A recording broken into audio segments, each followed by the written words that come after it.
Para que vayamos viendo, ¿verdad? Temas vitales. Vamos a definirlo como hallazgos objetivos percibidos que nos indican el funcionamiento fisiológico básico del organismo, ¿verdad? Como bien lo mencionaron ustedes, son hallazgos objetivos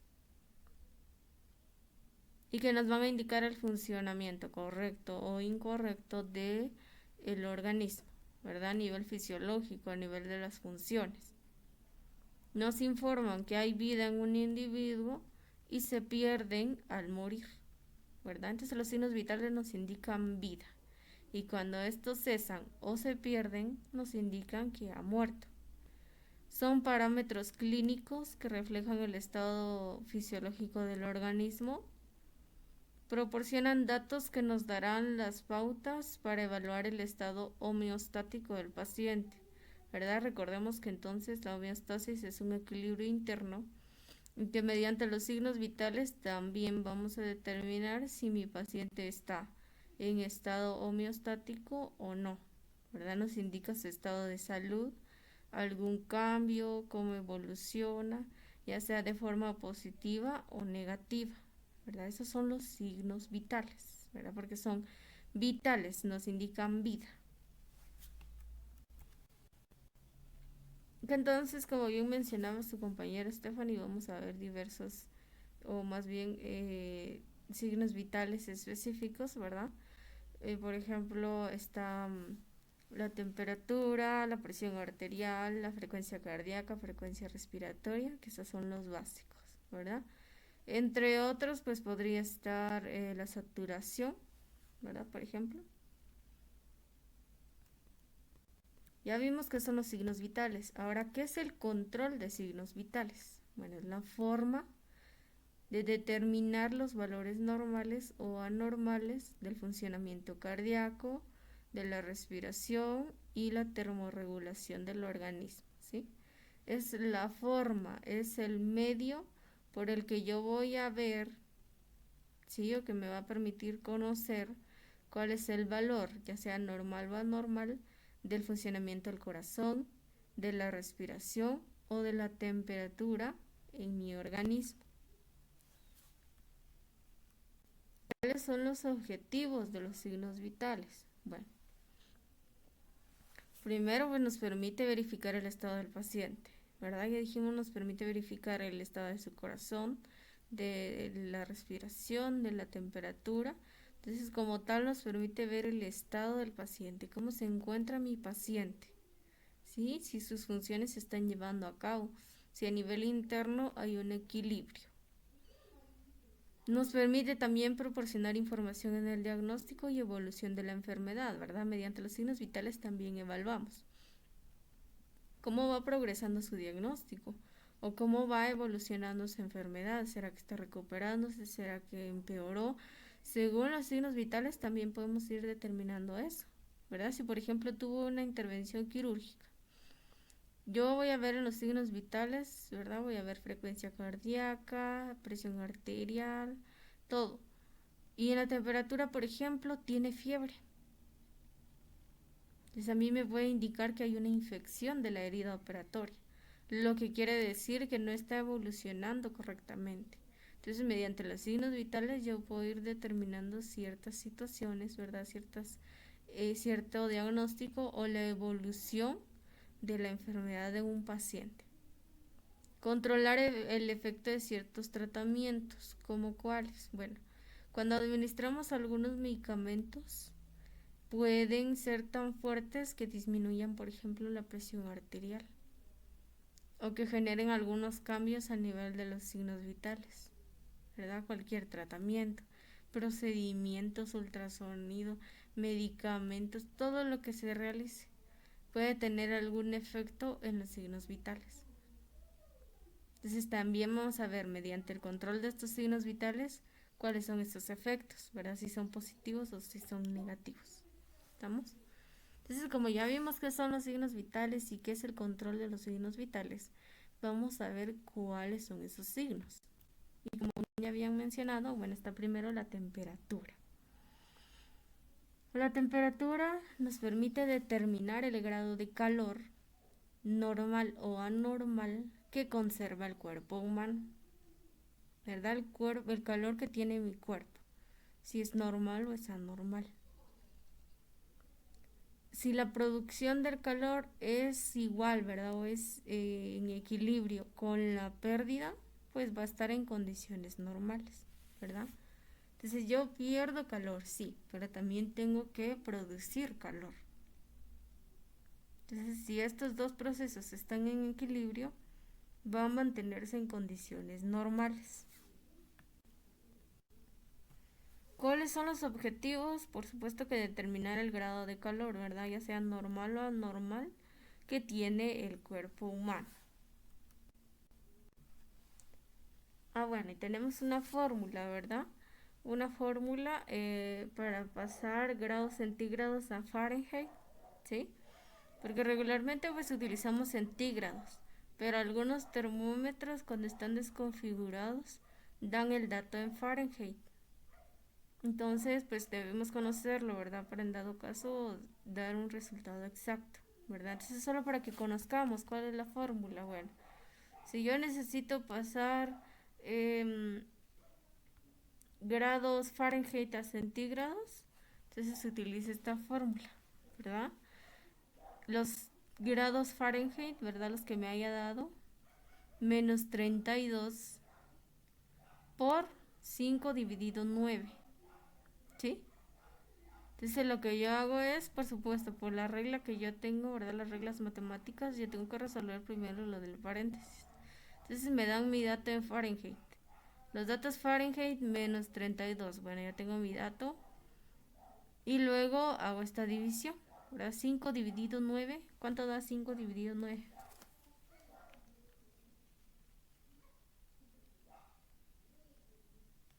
0.5, ¿sí?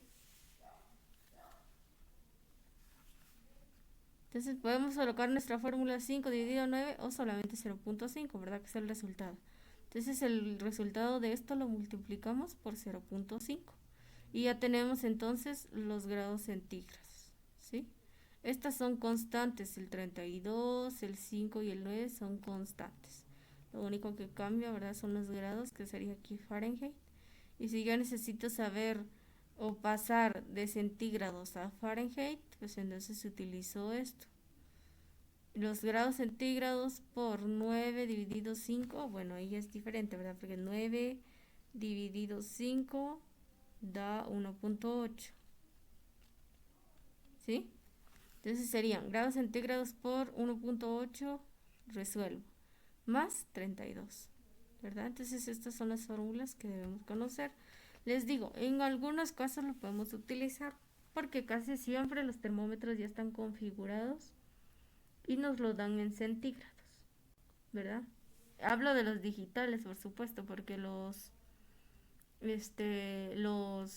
normales, ¿verdad? O los manuales, pues vienen en centígrados, ¿sí? Y se utiliza mediante el mercurio. ¿Cuáles son los principios que yo debo conocer? Es decir, ¿qué debo tomar yo en cuenta? Bueno, los estados emocionales y la tensión pueden alterar la temperatura, ¿sí? Entonces puede que yo no tenga fiebre o que yo no tenga frío o hipotermia, pero a nivel emocional estoy muy mal o estoy muy tenso o estoy preocupado, puede alterar mi temperatura. Y entonces recordemos que, ¿se acuerdan que habíamos hablado hace un ratito? Debe existir un equilibrio entre la producción de calor y la pérdida de calor. Entonces debe haber un balance. Miren, hay dos términos importantes que debemos conocer. Cuando hablamos de producción de calor, hablamos de termogénesis, ¿sí? Si se dan cuenta, cuando aparece génesis, este término génesis, es cuando hay un inicio, hay una formación, ¿verdad? O producción en este caso. Entonces le llamamos producción de calor o termogénesis. Y cuando es una pérdida del calor, le llamamos termólisis, ¿sí? Termogénesis y termólisis. Esos son los términos importantes, ¿verdad? Entonces debe existir un equilibrio entre la producción de calor y la pérdida del mismo. El centro termorregulador, es decir, donde se regula la temperatura, se encuentra en el hipotálamo. Esto es importante que lo sepan, ¿verdad? Puede venir en el examen. Entonces, ¿dónde se encuentra el centro regulador de la temperatura? En el hipotálamo. A nivel del hipotálamo se controla o se regula la termogénesis y la termólisis, ¿sí? Entonces, ahí hay un equilibrio de la producción y de la pérdida del mismo. ¿Qué factores afectan la producción? Es decir, la termogénesis. ¿Qué factores lo afectan? Bueno, primero la tasa metabólica, ¿verdad? O el IMC, el índice de masa corporal, ¿verdad? Que en determinado momento pues ya vamos a conocer, ¿verdad? Cómo calcularlo. Pero entonces el índice de masa corporal nos indica si nuestro peso va acorde a nuestra edad y a nuestra talla. Entonces, por supuesto que si yo, por ejemplo, estoy en sobrepeso o estoy en desnutrición, puede haber alguna dificultad en la producción de la temperatura, ¿verdad? Del calor más bien. Puede haber una afectación en la producción del calor. La actividad muscular, igual. Si yo, por ejemplo, realizo demasiada actividad física, ¿verdad? Y me esfuerzo demasiado, recuerden que van a haber cambios a nivel fisiológico, ¿verdad? Cuando hay algo anormal, cuando hay algo que pierde el equilibrio, y entonces no va a producirse correctamente el calor. ¿Qué más? La producción de tiroxina, porque la tiroxina regula los procesos metabólicos. Entonces la producción de tiroxina también tiene que estar en equilibrio para que se produzca el calor. Igual la adrenalina y la noradrenalina y la estimulación del sistema nervioso en general, ¿verdad? Son parte de la producción del calor, ¿verdad? Entonces deben estar en equilibrio o deben secretarse de manera correcta para que el calor sí se produzca. Y factores que afectan la pérdida, ¿sí? Ya vimos cuáles son los factores que afectan la producción. Ahora vamos a ver los factores que afectan la pérdida, ¿sí? Entonces tenemos la conducción, la convección y la vaporización. Entonces la conducción pues nos dice que es la pérdida de pequeñas cantidades de calor de nuestro cuerpo al entrar en contacto con la superficie del cuerpo de objetos más fríos, ¿verdad? Por ejemplo, una silla, el suelo, la cama, las sábanas, cualquier objeto, superficie que esté frío. Entonces va a haber una pérdida de calor, ¿verdad? Una pequeña pérdida de calor por ese choque de temperatura, ¿verdad? Entonces, por ejemplo, si yo me siento, ¿verdad?, en una silla fría, inmediatamente va a existir esa conducción de calor, ¿sí? Porque entonces mi cuerpo va a pasar ese calor a la silla para que la temperatura de la silla se regule y que esté casi igual a la de mi cuerpo, ¿verdad? Si ustedes han notado cuando hay algo frío y ustedes se sientan al poco tiempo el calor, o más bien la temperatura de la silla o de donde están sentados, pues ya está casi a la misma temperatura que su cuerpo, ¿verdad? Esa es una conducción, que mi cuerpo conduce temperatura para regularla, ¿verdad? Para que no exista ese choque. Esa es la conducción. La convección es transferir, es verdad, es una transferencia de calor desde nuestro cuerpo hasta las partículas de aire o agua que entran en contacto con mi cuerpo como tal. Y que entonces estas van a calentarse cuando entren en contacto con mi cuerpo. Por ejemplo, el aire, ¿verdad? Está frío, ¿sí? Cuando ingresa a mis fosas nasales se encuentra frío. Entonces, conforme va pasando, se va regulando la temperatura, ¿verdad? Hay una transferencia de mi cuerpo, de ese calor, hacia el aire o incluso hacia el agua, y entonces ya se encuentra caliente, o por lo menos regula un poco la temperatura. ¿Sí? Entonces es una pérdida pequeña, si se dan cuenta las dos son pérdidas pequeñas. Solamente que la conducción, pues mi cuerpo pasa calor hacia una superficie externa y en la convección pues es algo más interno, ¿verdad? En el aire o en el agua. Cuando ingresan a mi cuerpo, pues yo transfiero un poco de calor para que entonces entre en equilibrio, ¿verdad? Y que se caliente entonces. Y si ustedes se han dado cuenta o si han investigado, pues los cilios o los vellitos de mi nariz se encargan de controlar esa temperatura del aire, ¿verdad? Aparte de no permitir el ingreso de gérmenes o microorganismos, pues regula la temperatura del aire, ¿sí? Entonces a eso nos referimos. Y en la vaporización o la evaporación, perdón, es la pérdida de calor por la evaporación del agua, ¿sí? Pérdida de calor por la evaporación del agua. Quiere decir entonces que en este caso, por ejemplo, de la sudoración o cuando no hay sudor, el agua se va a evaporar.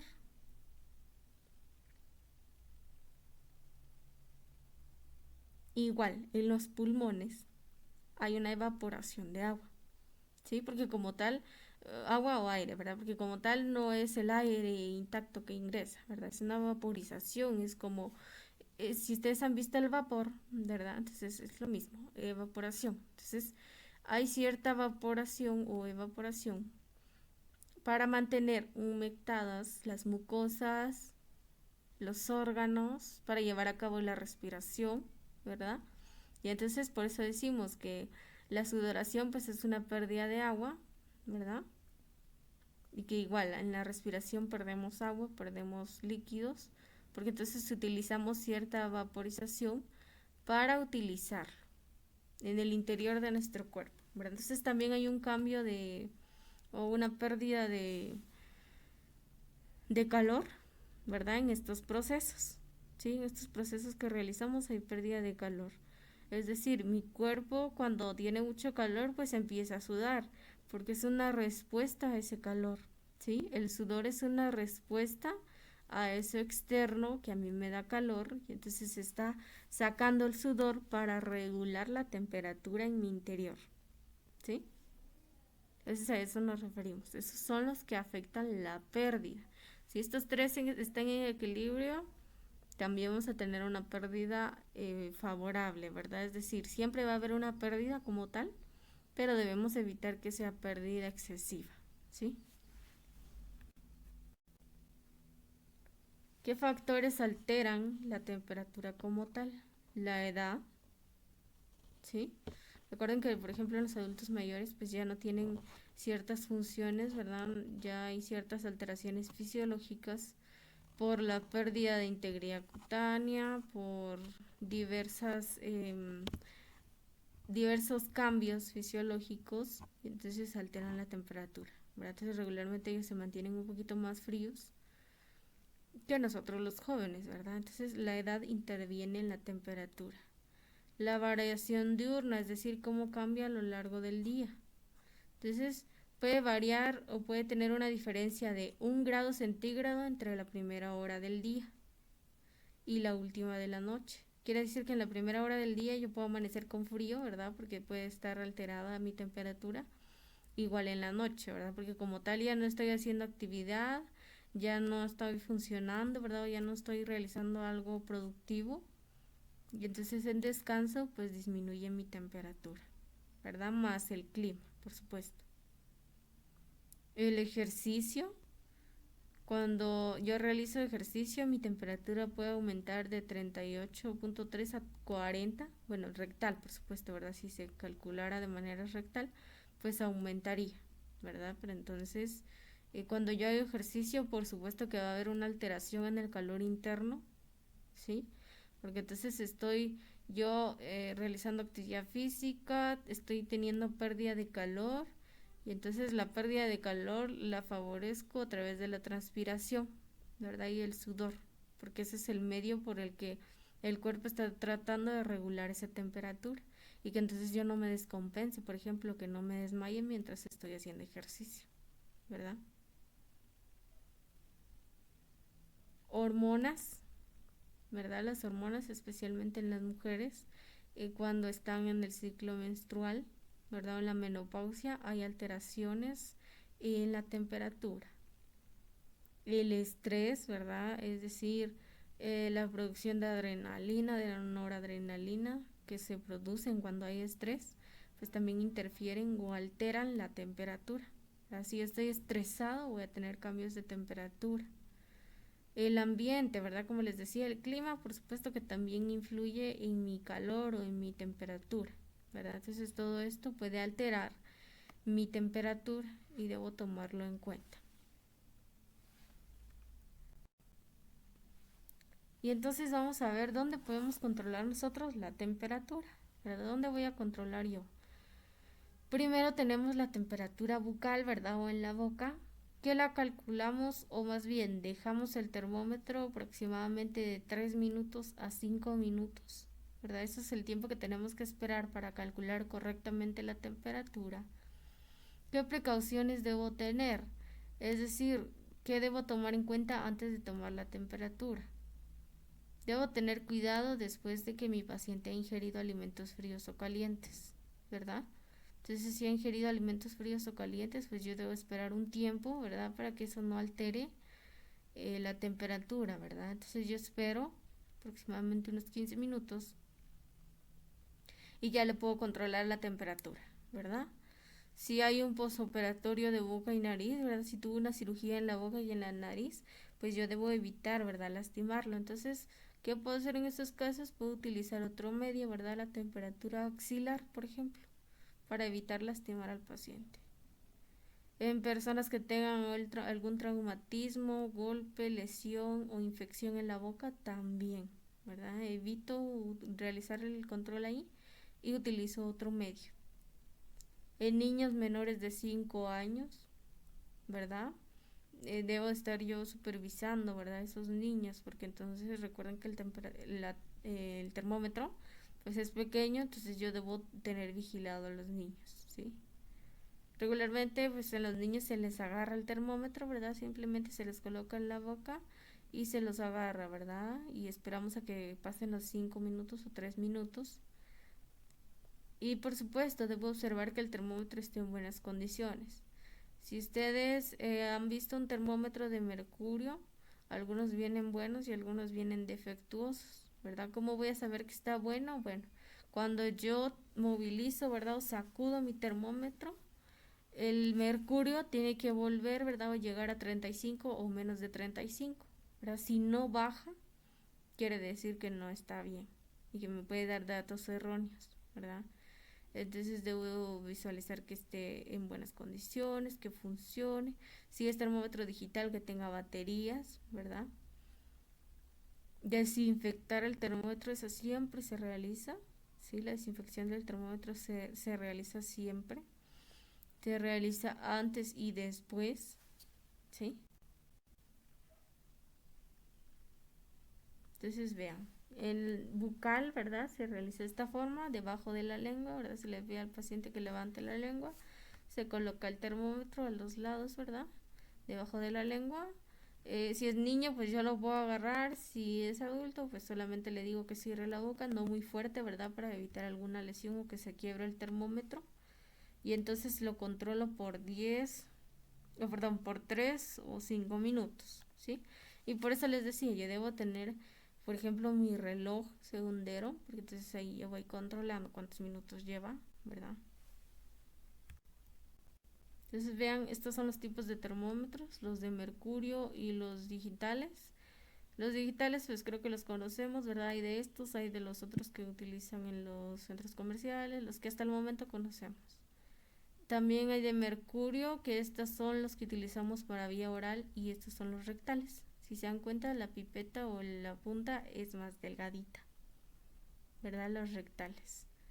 Con eso también hacen la diferencia, ¿verdad? Entonces los orales son más larguitos y los rectales tienen un poquito nada más de punta.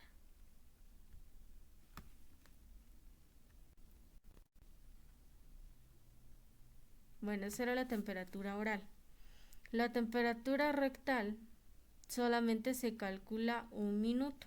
¿Por qué?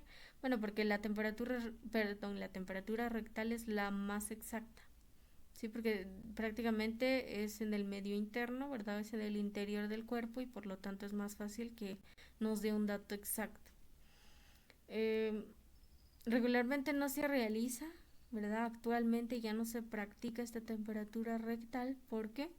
Bueno, porque especialmente los niños, ¿verdad? Antes pues los padres no estaban de acuerdo, bueno, realmente no están de acuerdo, no aceptan el hecho del control de la temperatura rectal, ¿verdad? Por ciertas precauciones, ¿verdad? Entonces, si yo voy a realizar un control de temperatura rectal, pues les informo a los padres y también debe estar alguien acompañándome, ¿verdad? Es decir, otro personal de salud debe estar conmigo para realizar ese control. Pero regularmente no lo aceptan, ¿verdad? Ellos no comparten la idea y pues hay que respetarlo, ¿verdad? Entonces, pero está este medio también, ¿verdad? Si en caso no se pudiera de vía oral, también está esta o la axilar que vamos a ver más adelante. Entonces la temperatura rectal solamente 1 minuto. Hay que evitar tomarla en afecciones, perdón, u operaciones del recto, ¿verdad? Si hay alguna afección, si hay alguna alteración o una intervención quirúrgica que acaban de hacer en el recto, pues no vamos a controlarlo ahí. Se lubrica el termómetro, ¿verdad? Para que no exista dolor y sea más fácil. Y hay que sostener el termómetro durante el procedimiento, ¿verdad? Ese sí se sostiene. Entonces, pues les digo, este se utiliza especialmente en los niños, o se utilizaba, porque como les digo, no está aceptado, ¿verdad? Totalmente. Pero si en dado caso lo necesitáramos, pues lo utilizamos. El termómetro debe permanecer dentro del recto 1 minuto en recién nacidos, ¿verdad? Que entonces sería así, ¿verdad? Como debemos conocer. Por eso es importante que conozcamos la anatomía y fisiología, ¿verdad? Como ya había anatomía y fisiología, ya sé dónde está el recto. Entonces solo coloco mi termómetro, ¿verdad? Lo lubrico y lo coloco. Entonces controlo por 1 minuto y me dará el dato exacto de la temperatura. Y en adultos, ¿verdad? Que por supuesto pues utilizamos ya sea la posición fetal o la posición de Sims, ¿se acuerdan? Del lado izquierdo y entonces controlamos esta temperatura. Y la temperatura axilar, que esta también la vamos a controlar de 3 a 5 minutos, pero al resultado le vamos a sumar 0.5, ¿sí? 0.5.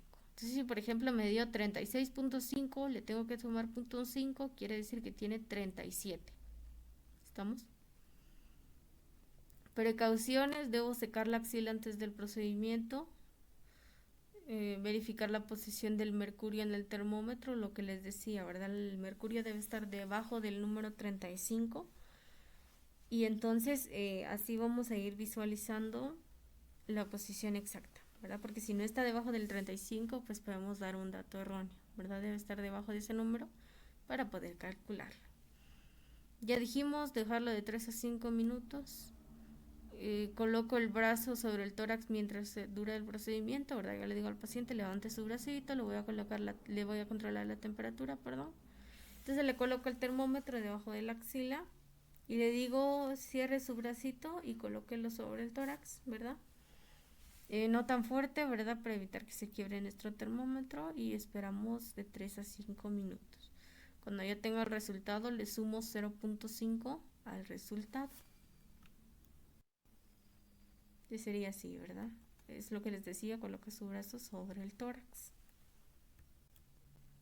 Entonces igual, en el procedimiento como norma general, yo me lavo las manos, ¿verdad? En cualquier procedimiento yo me lavo las manos, le explico el procedimiento a mi paciente, ¿sí? Yo le tengo que explicar. Debo preguntarle, ¿verdad? Acaba de comer o venía caminando, venía corriendo. Recuerden que todo eso altera la temperatura. Entonces mi paciente debe estar tranquilo, ¿verdad? Debe estar relajado y no haber realizado ningún tipo de ejercicio o alguna situación que altere su temperatura. Limpia el termómetro de la ampolla de mercurio hacia la mano con movimientos circulares, ¿sí? Entonces yo limpio desde la ampolla, ¿verdad? Desde la parte que va a controlar la temperatura. Es decir, te la busco la imagen.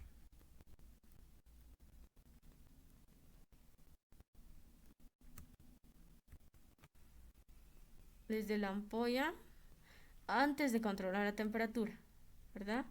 Antes de controlar la temperatura yo limpio desde la ampolla hasta acá abajo del mercurio en forma circular, ¿verdad? Con un algodón y alcohol. Cuando finalizo de controlar la temperatura lo hago al contrario, ¿verdad? Porque esta es la zona más contaminada. Entonces limpio de aquí en círculos también con otro algodón hasta la ampolla, ¿verdad?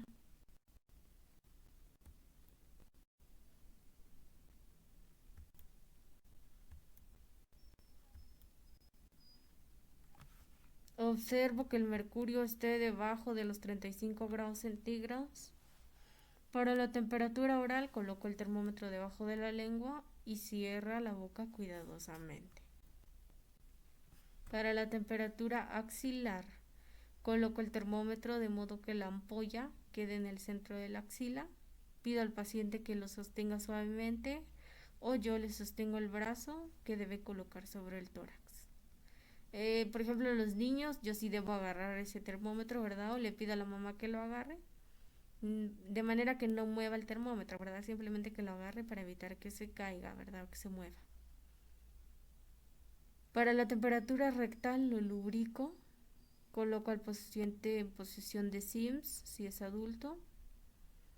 En decúbito dorsal, sostener los pies hacia arriba en niños, ¿verdad? Así como veíamos la imagen que estaba acostado, levantan los pies, bueno, en niños. Y en posición de Sims en adultos, ¿sí? Introduzco en el recto, ¿verdad? El termómetro en el recto y mantengo juntos los glúteos del paciente, ¿verdad? Para evitar la caída del termómetro. En caso de adultos, porque en caso de niños yo tengo que sostener el termómetro. Retiro el termómetro, lo limpio con un trozo de papel higiénico, dice. Bueno, regularmente lo hacemos con una torunda de algodón sumergida en alcohol y ya dijimos el procedimiento, ¿verdad? Antes de controlar la temperatura, lo hacemos de la ampolla hacia abajo y después de que ya lo controlé, desde abajo, es decir, desde donde está el mercurio hacia la ampolla, ¿verdad? Entonces es inverso. Leo la temperatura. Cuando ya lo he leído, ya sea digital, pues es más fácil, ¿verdad? Incluso digital es más fácil porque va a hacer un ruido, ¿verdad? O tiene una alarma. Y cuando ya esté controlada la temperatura, pues solamente va a sonar. Ahora con los de mercurio, pues yo tengo que estar atento, ¿verdad? Con el tiempo. Bajo el mercurio del termómetro, ¿verdad? Siempre debo bajar el mercurio del termómetro después de haberle controlado a un paciente. Coloco el termómetro en un recipiente con agua jabonosa, si es que tenemos, ¿verdad? Si no, solamente realizamos la limpieza. Anoto la temperatura en mi libreta, ¿verdad? También uno de los materiales indispensables en nuestro trabajo debe ser una libreta. Entonces yo ahí anoto, ¿verdad? Yo coloco el nombre de mi paciente, don Juan Pérez, bueno, y coloco temperatura 36 grados, ¿verdad? Por ejemplo. Y como ya lo tengo en mi libreta, pues ya luego, ¿verdad? Cuando ya termine con los pacientes, voy al expediente clínico, ¿verdad? Su papelería y ya lo anoto como tal. Y realizo el cuidado posterior del equipo, ¿verdad? Lo dejo en su lugar y limpio el termómetro. ¿Qué alteraciones hay de la temperatura? Bueno, tenemos, por ejemplo, la hipertermia o que también le llamamos hiperexia, que es, perdón, la temperatura que está arriba de 41 grados centígrados, ¿verdad? Aunque vean que a partir de los 39 grados centígrados el paciente puede tener riesgo de convulsión si no se ha tratado esa fiebre, ¿verdad? Entonces consideremos que la hipertermia, ¿verdad? O la temperatura alta, considerémosla desde los 39 o 38 grados. Febril. Licenciada, una pregunta. Ujú. Disculpe una pregunta. ¿Y con el caso de febrícula? Sí, ahorita vamos a verlo. Entonces estamos con la hipertermia, ¿verdad? Ahora febril. cuando esta oscila entre 38 grados centígrados, ¿verdad? Entonces, pero primero para entender febril, veamos que es afebril, es decir, la temperatura normal, que es de 36.5 a 37.5. En adultos, ¿verdad? Puede variar en el adulto mayor, en el recién nacido, que vamos a ver ahorita, los valores normales. Pero en general, en los adultos es el valor normal de 36.5 a 37.5, ¿sí? Entonces, febril va a ser cuando oscila entre 38 grados centígrados, es decir, 37.6, 7, 8, hasta llegar a 38. Eso sería febril. Más de 38, pues ya sería hipertermia, ¿verdad? Hipotermia, que entonces es la disminución de la temperatura, que es cuando el paciente tiene una temperatura menor o igual a 35 grados centígrados, ¿sí? 35, 35.5, esa es una temperatura baja, ¿verdad? Menor a 35, pues hablaríamos de una hipotermia. Y la febrícula, que entonces es la que es cuando oscila, ¿verdad? O está entre los rangos de 37.5 y mayor, ¿verdad? Entonces podríamos hablar que estamos hablando de, bueno, lo normal es de 36.5 a 37.5, ¿sí? 37.5 o 37.6 y 37.8.9 es febrícula, que es lo mismo que podríamos decir febril, ¿verdad? Porque tiene fiebre. Entonces de eso a 38 grados y de 39 para arriba ya dijimos que es una hipertermia, ¿verdad? Entonces la febrícula es mayor de 37.5 hasta 38, podríamos decir. Y febril cuando está entre 38 grados centígrados, incluso 38.5. Y la hipertermia sería 39, 40, 41 y más de 41, ¿verdad? Entonces, dependiendo del nivel de temperatura, como les decía, debemos tener precaución a partir de 38 grados centígrados o más bien de 39, porque entonces el paciente tiene riesgo de convulsión, ¿sí? Entonces, siempre que veamos a alguien con fiebre, pues debemos llevarlo a un centro asistencial o en los servicios de salud, pues informar al médico para que le coloque algún antipirético y evitemos que llegue a una convulsión, ¿sí? Entonces los valores normales de la temperatura, pues tenemos, les digo, varían grados centígrados un poquito, ¿verdad? Recién nacido, por ejemplo, es de 36.6 a 37.8. Esa es la temperatura normal, ¿verdad? 36.6 a 37.8. En los lactantes, de 36.5 a 37. En preescolares y escolares, de 36 a 37. En adolescentes igual, 36 a 37. En la edad adulta, ¿verdad? O mayores de 12 años, sería 36.5 a 37.5, ¿verdad? Que es lo normal. Y en el adulto mayor, 36, ¿verdad? Puede variar un poquito, puede llegar a 37. Les digo que siempre hay que tomar en cuenta que de 38 para arriba, pues obviamente ya hay una alteración. Igual, menor a 35, pues ya hay una alteración, ¿verdad? Pero entonces, si se dan cuenta, siempre se mantiene en 36 a 37 y no cambia mucho, ¿verdad? No varía mucho la temperatura. ¿Estamos ahí? ¿Preguntas?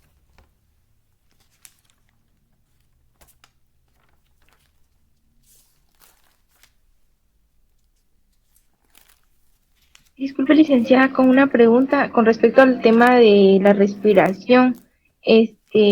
Nosotros, bueno, yo estaba leyendo, ¿verdad? Que eso sí no se le va a mencionar al paciente cuando uno lo va a evaluar, porque él se puede poner nervioso y puede aumentar la respiración. No sé si sea bien el dato que investigué. Ajá, sí, sí está bien. Bien. Entonces, les decía, ¿verdad? La respiración. ¿Cuáles son los objetivos del signo vital de la respiración? Bueno, Número 1, verificar el estado del paciente, ¿verdad? Si se dan cuenta son los mismos objetivos que la temperatura, porque al final los signos vitales nos sirven para eso, ¿verdad? Para verificar el estado del paciente, para verificar alguna alteración, algún efecto negativo, para ayudar a diagnosticar, ¿verdad? Para ver cómo evoluciona la enfermedad de un paciente, ¿verdad? Entonces todos esos signos, o los 4 signos que vamos a ver, son los que nos determinan cómo evoluciona la enfermedad, ¿verdad? Y cómo es el estado de mi paciente. Los principios, bueno, el aumento, ¿verdad? O la disminución del ritmo respiratorio obstaculiza el intercambio gaseoso a nivel celular. Es decir, que si aumenta la respiración, ¿verdad? O el ritmo del respiratorio o disminuye, no va a haber un correcto intercambio gaseoso en mis células, ¿verdad? Porque recuerden que también hay una respiración celular que como tal permite el funcionamiento de nuestro organismo. Entonces, si hay un aumento o una disminución, va a haber una alteración también a nivel celular. La respiración es un acto inconsciente, ¿verdad? Si usted se da cuenta, ¿verdad? Solamente si se acuerda o si en algún momento le ha pasado, ¿verdad? Ah, bueno, estoy respirando, ¿verdad? Entonces, usted mismo cambia ese patrón, ¿verdad? Y usted mismo está inspirando y expirando. Pero regularmente es inconsciente, ¿verdad? Eso lo hace diariamente, a todo momento y no se da cuenta, ¿verdad? Es algo inconsciente, no es algo que su cuerpo le pida hacer, ¿verdad? Sino que su cuerpo ya está garantizado para realizarlo como tal. Es la función mediante el cual el organismo introduce oxígeno a los pulmones y elimina anhídrido carbónico o dióxido de carbono, ¿verdad? La respiración es eso. Es mediante el cual mi organismo introduce oxígeno a mis pulmones y elimina anhídrido carbónico, ¿verdad? O dióxido de carbono, ¿verdad? Que entonces son sustancias dañinas o que como tal no me dan beneficios, ¿verdad? Entonces, pues lo elimina, ¿verdad? Mediante el intercambio de oxígeno y esta sustancia. La actitud de la enfermera influye en la actitud del paciente, es lo que decía Stephanie, ¿verdad? Hace ratos. En estos casos hay que evitar decirle al paciente, le voy a controlar la respiración. Porque si usted le dice eso, se va a alterar y le va a decir, es que me está viendo y es que está controlando cómo respiro. Y entonces cuando a uno le dicen, te estoy viendo cómo respiras o se le quedan viendo a uno, pues uno cambia ese patrón. Y como tal no vamos a obtener un dato claro, ¿verdad? Entonces evitamos decirle eso. ¿Y cómo lo hacemos entonces? Bueno, como también controlamos el pulso, ¿verdad? Ya vamos a ver más adelante, controlamos el pulso, vamos a mantener nuestra mano ahí, ¿verdad? No le vamos a decir por 5 minutos le voy a controlar el pulso, por ejemplo, no, sino que yo mantengo ahí y controlo el pulso. Terminé de controlar el pulso, no quito mi mano y controlo la respiración, ¿verdad? De forma disimulada yo veo el tórax de mi paciente, cómo se eleva, cómo disminuye, y eso es lo que yo cuento, ¿verdad? Cuántas veces se eleva. Así cuento yo la respiración. Entonces también vamos a ver que hay una respiración interna y una externa. La respiración interna pues tiene lugar en todo el cuerpo. La respiración entonces ya dijimos que es el recuento en un minuto, ¿verdad? Ya vimos que en la temperatura pues depende del área donde vamos a controlar. En la respiración es ese recuento solamente en un minuto de los movimientos respiratorios que comprenden la inspiración y la expiración.